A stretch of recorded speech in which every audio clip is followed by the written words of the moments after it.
আসসালামু আলাইকুম ওয়া রাহমাতুল্লাহ। আশা করি সবাই ভালো আছেন। আল্লাহর কাছে শুকরিয়া জ্ঞাপন করছি, গত বছর নিয়ত করে আসতে পারি নাই, এই বছর এই পবিত্র ভূমি এবং এই পবিত্র সমাবেশে, রহমতের সমাবেশ, যেখানে আলেম ওলামা থেকে শুরু করে সাধারণ অসংখ্য আমি মনে করি ভালো মানুষ এবং নেককার বান্দা এখানে উপস্থিত আছে, তাদের মাঝে উপস্থিত হতে পেরেছি। আমি উপস্থিত হয়েছি দুইটা কারণে। একটা হচ্ছে এইখানের কোন আল্লাহর বান্দার যদি পছন্দ আল্লাহর হয়, তার মোনাজাত দোয়া এবং নামাজ যদি কবুল করে নেয়, সেই উসিলায় যারা আমারটাও কবুল করে নেয়, এটা হচ্ছে এই একটা অন্যতম লক্ষ্য উদ্দেশ্য।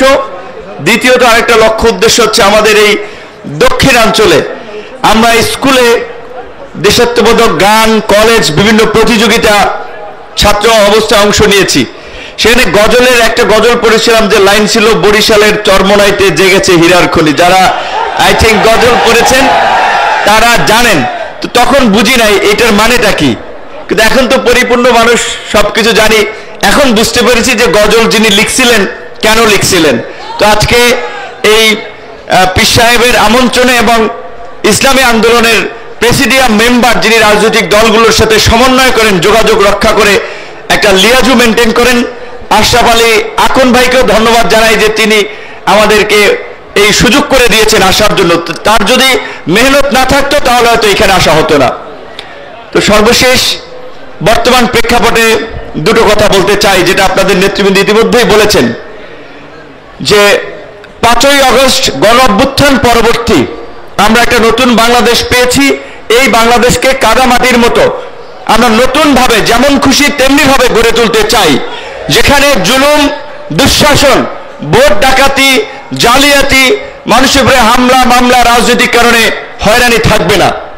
কিন্তু এক ভাইয়ের বক্তব্য আমি পেছন থেকে শুনেছিলাম, এটা সত্য। এখনই কোন কোন রাজনৈতিক দলের উৎপাত শুরু হয়ে গেছে, মনে হয় তারা ক্ষমতায় চলে এসেছে। এইটা হতে দেওয়া যাবে না।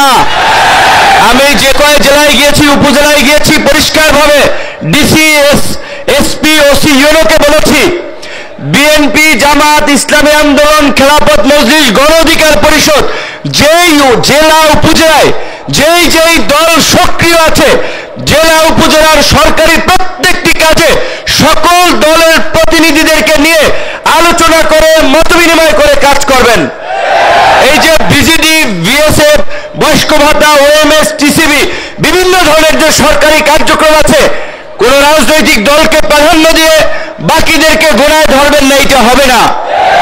সমস্ত রাজনৈতিক দলের নেতৃবৃন্দ যারা এই গণ অভ্যুত্থানে ভূমিকা রেখেছে, তাদের সাথে আলাপ আলোচনা করে তাদেরকে নিয়ে প্রকৃত যারা ভুক্তভোগী তাদের লিস্ট তৈরি করতে হবে। কোন একক নেতার কথায়, কোন দলের কথায় লিস্ট চলবে না। আমরা পরিষ্কারভাবে বলে দিতে চাই, এখানে আমাদের নেতৃবৃন্দ যারা বলেছেন যে এই 53 বছরের বিগত দিনের এই দুঃশাসন এবং জুলুমতন্ত্রের গতানুগতিক পুরানো রাজনীতি আমরা দেখেছি। আমাদের সামনে সুযোগ এসেছে, সুযোগ আমরা কিভাবে কাজে লাগাবো, কোন প্রক্রিয়ায় যাব, সেটি সিদ্ধান্ত আমাদেরকে নিতে হবে। আমাদের অনেক ভাই এখানে বলেছে, কোন দল, ইসলামিক দলের নাম না থাকুক, কিন্তু মৌলিক বিষয়ে দেশ, জাতি এবং দিনের স্বার্থে যদি একমত হয়, তাদেরকে নিয়ে কিভাবে আগামীতে একটা বৃহত্তর শক্তি আপনার গঠন করে আগামীতে জনগণের সরকার গঠন করা যায়, সেইটি এখানকার সম্মানিত আলেম ওলামা এবং মুরব্বীদেরকে ভাবতে হবে। সুযোগ কিন্তু 53 বছর একবার পেয়েছেন, এই গণ অভ্যুত্থান একবার হয়েছে। কাজে আমি আপনাদেরকে বিনয়ের সাথে অনুরোধ করব, আমাদের ছোটখাটো মতভেদের কারণে এই সুযোগ যেন আমরা হাতছাড়া না করি। এখানে আলেম ওলামারা যারাই আছেন, মুফতি সাহেব বরিশাল নির্বাচনে তার মতো মানুষ, যাদেরকে পা সালাম করার জন্য, জুতা টানার জন্য কত লোক রেডি থাকে, এই নির্বাচনে দেখেছেন কতিপয় ছাত্রলীগের, এই যুবলীগের লোকেরা চরিত্র ঠিক নাই, মাথা ঠিক নাই, নেশা পানি করে এই সমস্ত মানুষ লাঞ্ছিত করছে। মামুনুল হক থেকে শুরু করে অসংখ্য আলেম ওলামাদের উপরে গত কয়েক বছরে যে নির্যাতন, নিপীড়ন, নিষ্পেষণ হয়েছে আপনারা সকলেই দেখেছেন।